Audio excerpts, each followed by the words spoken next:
Hello, I'm Reverend Sam, and this is Power Encounter TV broadcast. I believe today that the Lord will touch you. I believe today there shall be an encounter in your life. I believe that in the name of Jesus, as I speak the word of God to you, illumination will come to your heart. I decree in the name of Jesus, let light shine over this darkness that I'm seeing. In the name of Jesus. Lord, grant me utterance for your people. I vow to give you the glory. In Jesus' mighty name. Amen. Amen and amen. I want to start a series today, and I simply titled it, How to Pray Strategically. It's one thing to pray. It's another thing to pray according to the principles of the Word of God. And you know, God is predictable.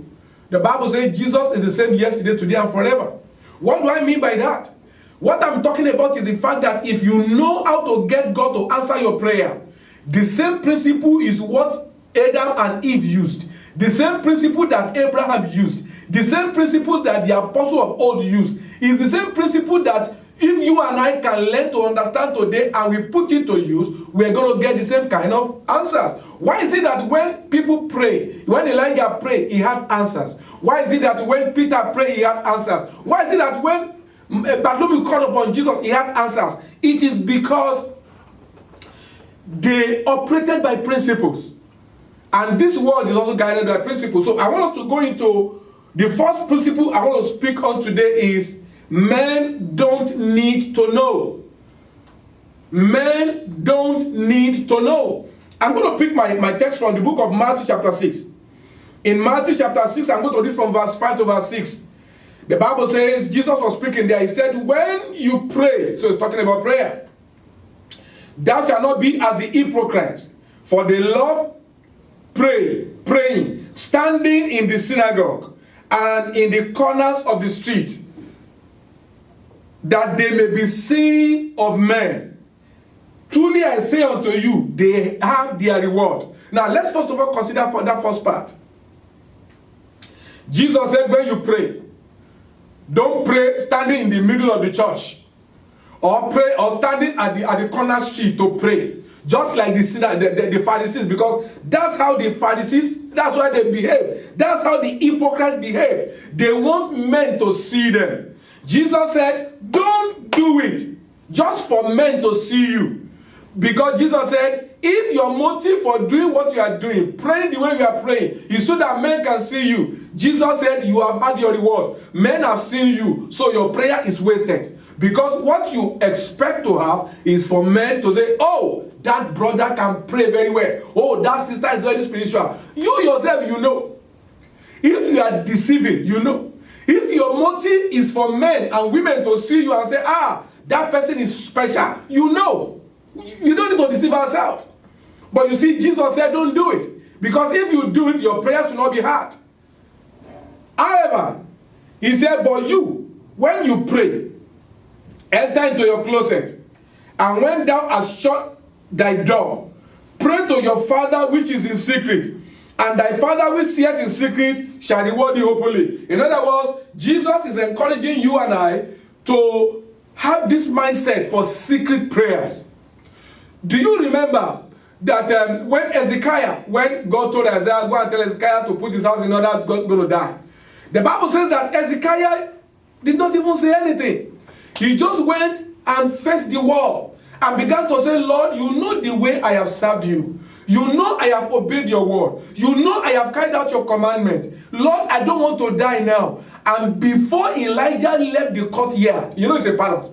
Elijah left the palace, left the king's room. And before he left the courtyard, the Bible said the word of the Lord came to him again, saying, go back and tell Hezekiah that I have added 15 years to his life. He prayed privately, and God answered him openly. Do you remember Anna? Anna used to go to Shiloh every time. But there's a particular year that she went and she was in pain. When I say in pain, burdened for result. You know, that's what I call prayer. There are times that you can bear with the circumstances that you are going through. But a time will come that you can no more bear it. you will begin to burst out to God and say, God, you've got to do something for me. It is like a woman whose time for delivery has come. When you tell her, your hair does not look good, you didn't put on your makeup, she said, forget that one. What I want now is to give birth. And the Bible says, as soon as Zion travailed, she gave birth to her children. You know, there are people that come to the house of God that time, and when they go there, all they do is they drink wine, they become drunk. And so, you know, this woman sat at one corner and was praying to God. Only her lips were moving, her voice was not heard. Eli, for you to know that Anna wasn't speaking aloud. Eli said, woman of Jezebel, why don't you just quit your wine? Go home. Anna says, sir, I am not one of those people that do not fear God. I am not drunk. I'm pouring out my heart to God because of the agony of my heart. And she didn't tell Eli what she was praying for, but Eli said, the Lord grant you the petition of your heart. And the Bible says that by the following year, she had the son. That's to let you know, my dear people, that it depends on your heart, not whether you speak aloud or you don't speak aloud. Like, it depends on your makeup, how God creates you, the environment where you develop as a young believer. If you develop as a young believer among people that always speak aloud to pray, you are most likely going to be conditioned to speak aloud to pray. Jesus did not say don't speak aloud when you are praying. No, he didn't say that. He only said when you are praying aloud, don't be praying aloud because you want to impress men. Be praying aloud because you are sincerely talking to God from your heart. Some of us, somebody like me, I can sit down and be praying for hours without my voice coming out. Because I developed myself to pray in my spirit. Why and how? When I gave my life to Christ, I was born in poverty. So, I'm the firstborn of my parents, and I have 6 other ones. So 7 of us plus my mom and dad, all of us, 9 of us live inside a room, 12 by 10. So there's always noise. From 5 a.m. in the morning, my dad will put on the radio, and then maybe like 7 in the morning, somebody will put on the TV. So there's always noise in our house from 5 in the morning to 12 midnight. So if I've got to do my quiet time, I've got to learn how to do it despite noise. If I've got to pray, I've got to learn how to do it despite noise. So I trained myself to pray without distraction. I can pray even though there are external noise, but my voice will not come out.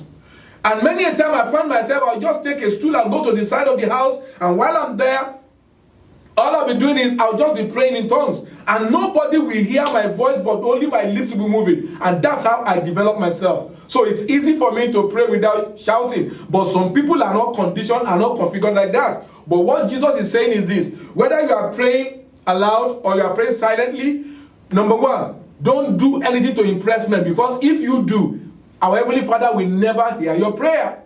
Number two, you've got to understand the fact that concentration is required. God is the God of the Spirit, and you are a spirit. And when you are praying to God, it is spirit communing with spirit. Especially a child of God. Why do I say that? Everybody is a spirit being. Even those who have not been born again, those who have not received Jesus Christ to their life, they are spirit, because man is created a spirit, and our Heavenly Father is called the Father of spirits. However, those of us who have given our life to Christ, something has happened to us. We have received the life of God that Adam lost when he listened to the devil. When serpent came to Eve and offered Eve to do what God said they should not do, God already told Adam, the day you eat of this fruit of this tree of knowledge of good and evil, that day you die. So when they ate it, they died spiritually. Over the centuries, God has been looking for how to restore that life back to us.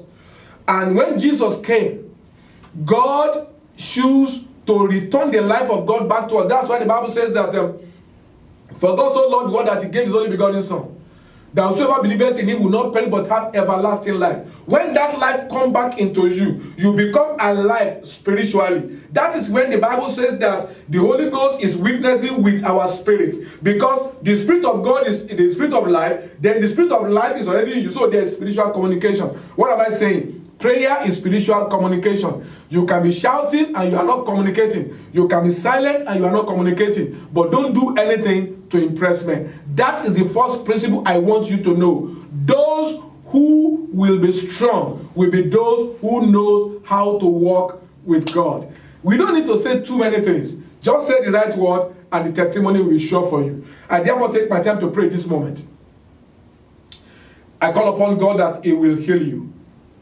I call upon God that He will deliver you. I call upon God that He will do a new thing in your life. In the name of Jesus. I pray that the understanding of the word that God has asked me to share with you today will rest in your heart. I pray the grace to begin to commune with God you receive in the name of Jesus.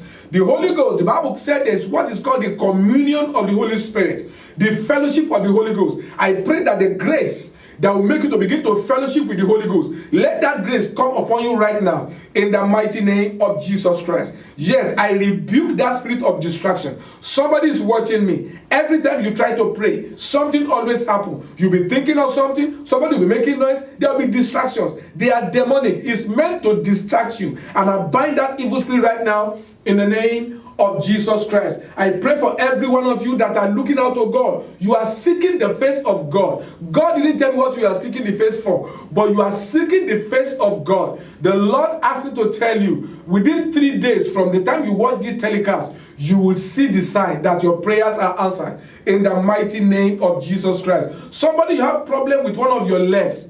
I can see that the leg is heavy. Maybe you have pain there, maybe it's swollen or whatever. But in the name of Jesus, right now, I rebuke that spirit of infirmity. I command that you be made whole. In the mighty name of Jesus, I decree that every attack of evil over your life, I command it to be lifted. In Jesus' mighty name. Amen. Somebody is watching me right now. You have some kind of heaviness over you. I command that hand of the enemy to be removed. In the name of Jesus, I set you free. I set you loose. In Jesus' mighty name we pray. Amen and amen. I'd like to know what God has done in your life. Send us a mail, send us a text message through the number and the email on the screen. Now, there's a prayer network that we are starting. It's called the Finance Fire Prayer Network. The intention of that prayer network is people of like mind, men and women that love to pray. Whether you are servants of God, whether you are leaders in churches, whether you are someone that you know the call of God upon your life, but you don't know how to go about it. Join us for the Finance Fire Prayer Network. It takes place once every month on Saturdays.